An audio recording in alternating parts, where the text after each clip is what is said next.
Bonjour, c'est Ursule encore. On est le 9 octobre 2025.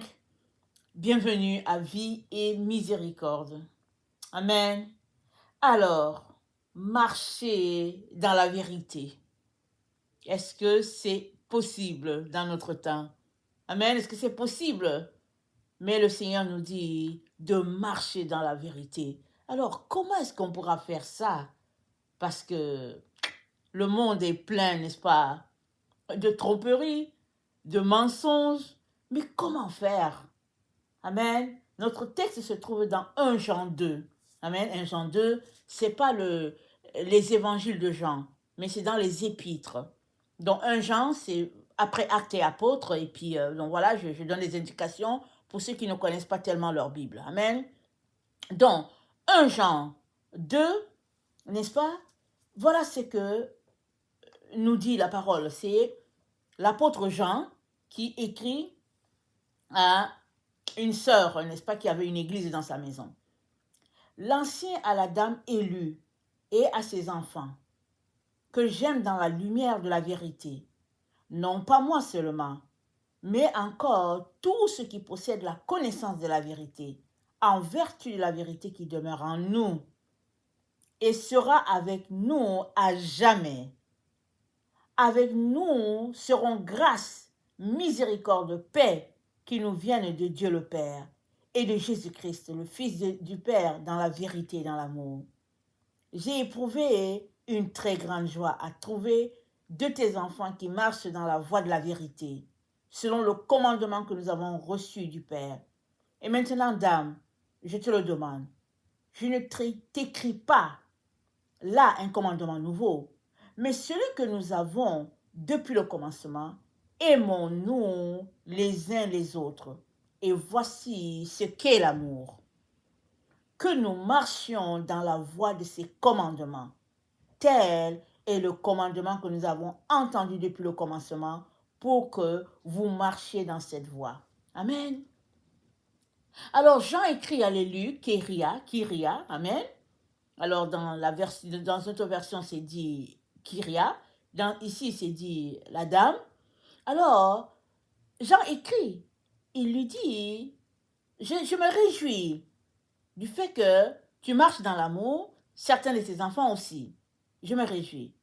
Et je ne t'écris pas pour t'apporter un commandement nouveau, mais je t'écris pour t'encourager, n'est-ce pas, à marcher dans l'amour dans lequel tu marches déjà. Et cet amour est tel que nous sommes appelés à nous aimer les uns les autres. Tel le commandement qu'ils ont reçu dès le début. Et il lui dit, nous avons marché dans ce commandement-là. On te recommande de marcher aussi dans ce commandement-là. Waouh! L'apôtre Jean, le visionnaire, n'est-ce pas?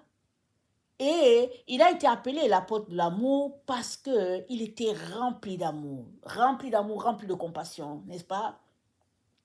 Et c'est quelqu'un qui a expérimenté ce que l'amour est, et c'est de cette personne-là que nous tirons ce conseil-là.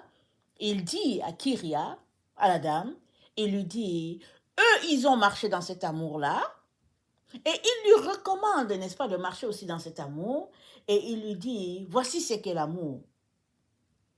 C'est de marcher dans la voie des commandements du Seigneur. Et nous savons, n'est-ce pas, que Jésus-Christ a résumé les 10 commandements en 2.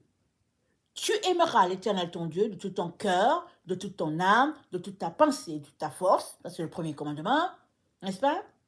Et on peut regrouper les 4 premiers commandements de Moïse là-dedans. Il dit, voici le second qui lui est semblable. Tu aimeras ton prochain comme toi-même. Ça regroupe les 6 autres, si on veut les regrouper. Mais en gros, c'est de marcher dans l'amour. C'est-à-dire d'aimer l'autre comme on aimerait être aimé. En tout cas, vous savez que c'est pas facile. Comme tu aimerais là, que je t'aime, c'est comme ça que tu dois m'aimer. C'est-à-dire quoi? C'est-à-dire au lieu que tu t'attendes, n'est-ce pas, à ce que l'autre t'aime, non, toi, déploie l'amour. pour l'autre. De la manière que tu aimerais que l'autre t'aime, déploie cet amour-là pour l'autre personne. C'est ça que le passage veut dire. En d'autres mots, n'est-ce pas? Il y a un proverbe qui dit, la charité bien ordonnée commence par soi-même. La charité, vous savez, c'est l'amour. OK?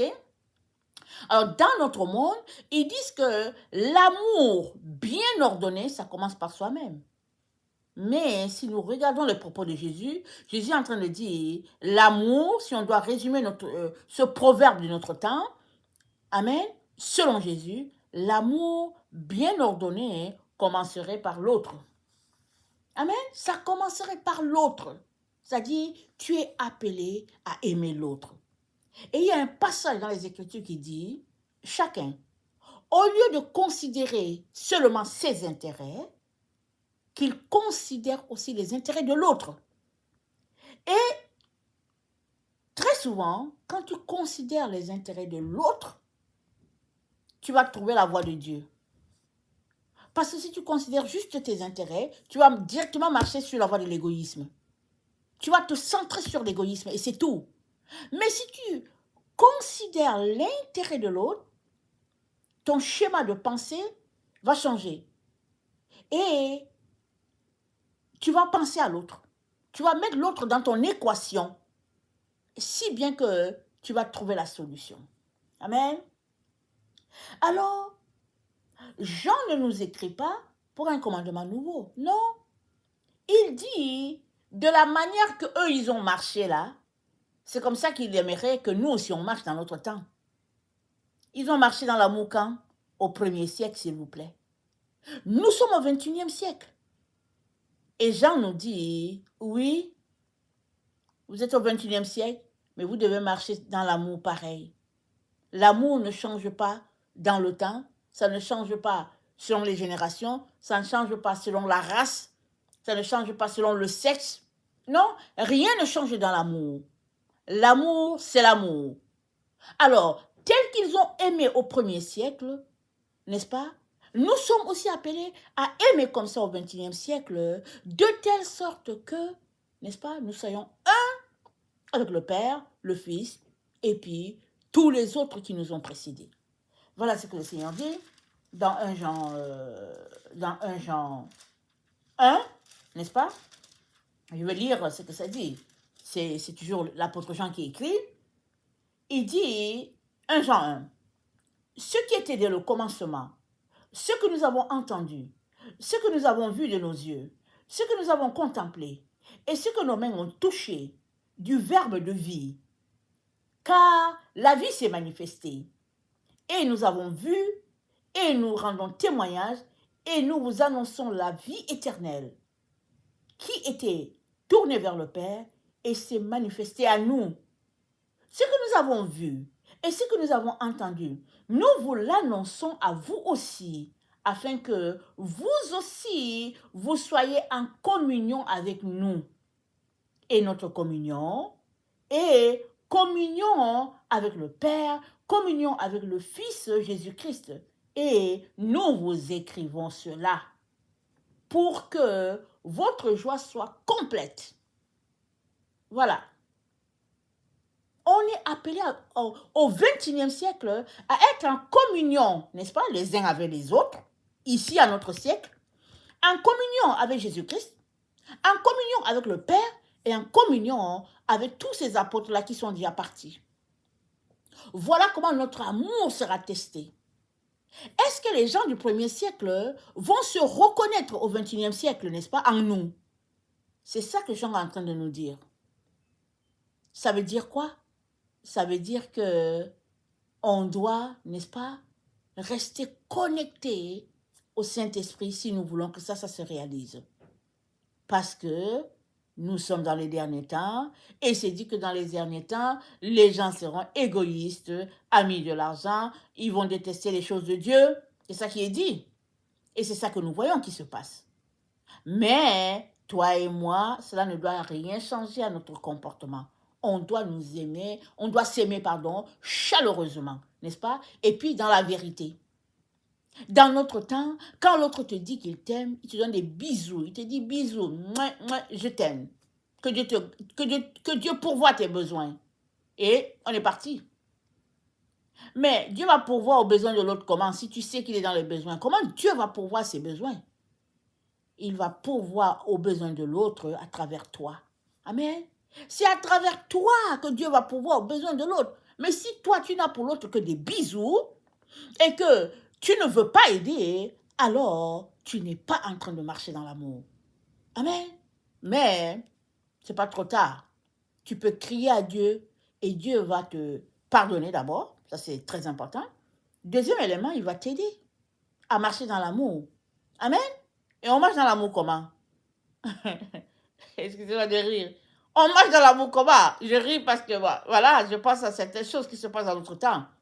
On marche dans l'amour en décidant de marcher dans l'amour. C'est toi qui décides. Amen. C'est toi qui décides de marcher dans l'amour. C'est tout. Et en décidant, le Seigneur va te donner la force d'aller jusqu'au bout. Bien sûr, il va te donner des tests. Il va venir chercher l'argent dans ta poche. Il va venir chercher des choses dans ta maison. Tu peux être sûr de ça. Amen. Mais c'est ça la marche de l'amour. Et Jésus-Christ il dit, il y a plus de joie à donner qu'à recevoir. Alléluia. Donc, ne nous privons pas d'être joyeux. Alléluia. Parce que la joie du Seigneur, c'est notre force. Amen. Et puis, si nous regardons nos maisons, il y a plein de choses dedans qu'on n'utilise pas.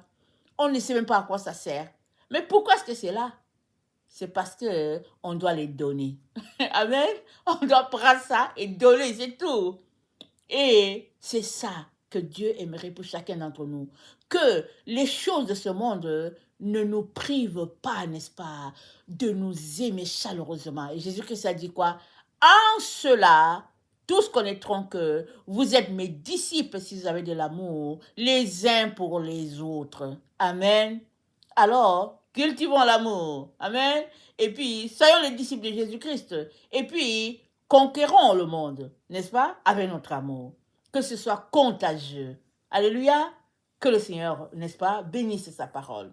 Si tu veux donner ta vie à Jésus, voilà une petite prière, très très simple, n'est-ce pas? Répète après moi, si tu le veux, et puis tu deviens enfant de Dieu. Parce que la Bible dit, c'est en confessant de la bouche qu'on devient enfant de Dieu.